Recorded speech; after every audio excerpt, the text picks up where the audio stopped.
with more valuable 3 points here against the Harbour team coming from behind. How pleased how the team execute? I'm very pleased. You know, the team show resilience tonight.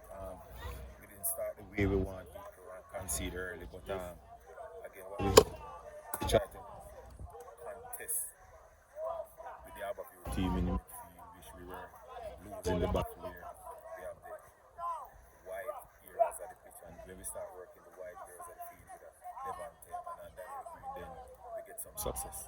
And regarding winning is a habit, I want to get back some consistency with the team now. But yes, definitely. You know, you don't want to be slipping away. You want to keep winning. You know, so we did that this afternoon. Disappointing considered early goal.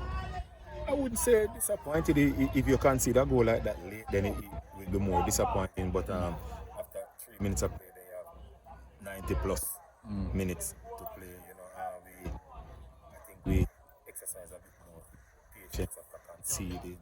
You know, we tend to manage the game. I didn't like how the way we managed the game, especially in the last part. But again, it was a workman-like performance. You're pleased with the fact that, as I said in the last part of the game, where Harbour was putting in a lot of pressure, but you guys withstand them. You're pleased with that? Well, I wouldn't say a lot of pressure. They were playing in front. They weren't playing behind us. They didn't hurt us, and that was pleasing for us. You know, they were in front, side to side. They weren't really any threat of such. I think the threat were mostly in the first half. All right, coach. Respect.